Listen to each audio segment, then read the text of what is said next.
Kita semua kan pada dasarnya ngejar satu hal yang sama, kebahagiaan. Tapi ada yang aneh nggak sih? Pernah nggak Anda ngerasa makin kenceng kita lari ngejar kebahagiaan itu, dianya malah kayak makin jauh dan hidup jadi terasa agak hampa gitu? Kenapa ya bisa begitu? Kenapa punya semua kenyamanan, makanan enak, hiburan gak ada habisnya? Seringkali kok rasanya tetap aja gak cukup buat ngisi kekosongan itu. Nah, ternyata psikologi punya jawaban yang mungkin bakal bikin Anda kaget. Oke, mari kita bedah ini bareng-bareng. Menurut para psikolog, ada dua jalur yang beda banget buat mencapai apa yang kita sebut kehidupan yang baik. Bukan cuma satu, tapi dua. Dan ngertiin perbedaan mendasar antara keduanya, wah, ini bisa ngubah total cara kita mandang kebahagiaan. Jalan yang pertama namanya hedonia, dan ini jalan yang paling kita kenal lah. Ini semua tentang merasa baik saat ini juga. Coba dibayangin, makanan enak, liburan impian, atau bahkan sekedar notifikasi like di media sosial. Nah, itu dia kebahagiaan dari kesenangan yang sifatnya sesaat. Terus ada jalan kedua, eudaimonia. Nah, yang ini jauh lebih dalam. Fokusnya bukan lagi di merasa baik, tapi di hidup dengan baik. Ini tuh kepuasan yang datang dari punya tujuan, dari berkontribusi ke sesuatu yang lebih besar dari diri kita sendiri, dan dari ngelihat diri kita bertumbuh jadi versi yang lebih baik. Gampangnya gini, hedonia itu kayak mengambil kesenangan buat diri sendiri. Rasanya enak banget, tapi ya cepet banget hilangnya. Sebaliknya, eudaimonia itu lebih ke memberi. Memberi tenaga, waktu, perhatian. Kepuasan yang kita dapat dari sini tuh jauh lebih dalam dan awet. Oke, sekarang kita fokus dulu sebentar ke jalan yang pertama tadi. Kenapa sih ngejar kesenangan doang itu seringkali malah jadi jebakan? Jawabannya ada di fenomena psikologis yang menarik banget. Namanya treadmill hedonis. Iya, kita semua tahu lah sumber-sumber kesenangan ini. Pizza anget-anget, nonton film baru, belanja online, atau bahkan dapat pujian di medsos. Semuanya ngasih lonjakan dopamin yang bikin senang. Dan, biar jelas ya, nggak ada yang salah sama sekali kok dengan nikmatin hal-hal ini. Tapi, nah, disinilah masalahnya mulai muncul.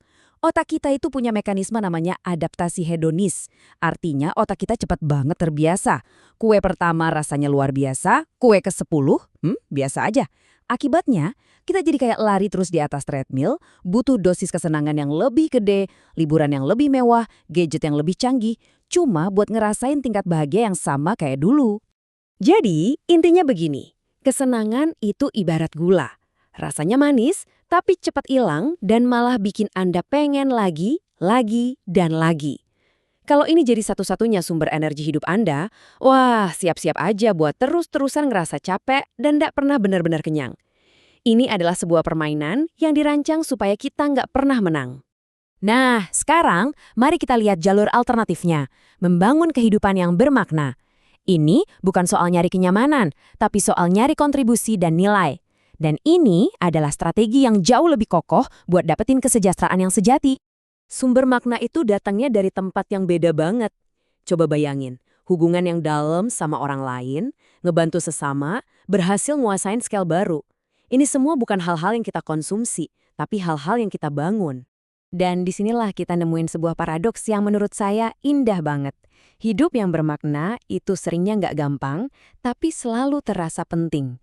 Kepuasan yang paling dalam itu seringkali datangnya bukan dari kenyamanan, tapi justru dari perjuangan yang berhasil kita lewatin. Kalau kita mau jujur ya, banyak banget hal bermakna yang nggak terasa menyenangkan pas lagi dilakuin. Ngerawat anggota keluarga yang sakit itu capek. Belajar semalaman buat ujian itu bosenin. Tapi setelah semuanya selesai, ada perasaan pencapaian dan nilai yang nggak bisa dibeli pakai uang. Jadi ini bukan sekedar filosofi ngawang-ngawang loh. Apa kata sains soal dua jalan hidup ini? Mana yang secara objektif bisa menghasilkan kehidupan yang lebih baik? Nah, disinilah buktinya jadi jelas banget. Penelitian demi penelitian di psikologi positif itu nunjukin pola yang konsisten banget. Orang yang hidupnya lebih berorientasi pada makna bukan cuma lebih tangguh ngadepin stres, tapi juga punya motivasi yang lebih stabil, dan mereka ngelaporin tingkat kepuasan hidup yang lebih tinggi secara keseluruhan. Sebaliknya, para pengejar kesenangan, mereka lebih rentan kena cemas dan perasaan hampa. Coba bayangin hidup Anda itu kayak sebuah rumah. Makna adalah fondasi batunya. Kokoh, kuat, dan nopang semuanya. Kalau kesenangan, itu dekorasi dan cat yang indah. emang enak dilihat. Tapi tanpa fondasi yang kuat, rumah itu bakal ambruk pas kena badai. Tentu aja, pesannya bukan berarti kita harus berhenti nikmatin hidup ya. Tujuannya bukan buat ngilangin kesenangan, tapi lebih ke menempatkan kesenangan itu di posisi yang tepat. Jadi, gimana caranya kita nemuin keseimbangan ini di kehidupan sehari-hari? Jadi, ini dia pilihannya. Hidup yang fokusnya cuma di kesenangan itu mungkin rasanya ringan, kayak melayang pakai balon. Tapi balon itu rapuh dan bisa pecah kapan aja, ninggalin rasa hampa. Di sisi lain, hidup yang penuh makna mungkin terasa lebih berat, karena kita bawa tanggung jawab dan ngadepin tantangan. Tapi pada akhirnya, beban itu adalah harta karun yang paling berharga. Kerangka praktisnya sebetulnya simple banget. Langkah pertama, nikmatin aja kesenangan secukupnya. Nikmatin secangkir kopi pagi Anda, tonton film favorit Anda. Tapi, langkah kedua dan ini yang paling penting, secara sadar, prioritaskan dan alokasikan waktu serta energi Anda buat ngebangun pilar-pilar makna dalam hidup Anda. Hubungan, kontribusi, dan pertumbuhan diri. Saya mau ninggalin Anda dengan satu pertanyaan sederhana. Lupain dulu perubahan hidup yang drastis. Coba pikirin satu hal kecil aja. Apa satu tindakan, sekecil apapun, yang bisa Anda lakuin minggu ini bukan buat merasa senang, tapi buat menambah makna. Mungkin nelpon teman yang butuh dukungan, atau nyisihin 30 menit buat belajar sesuatu yang baru? Apa langkah kecil Anda?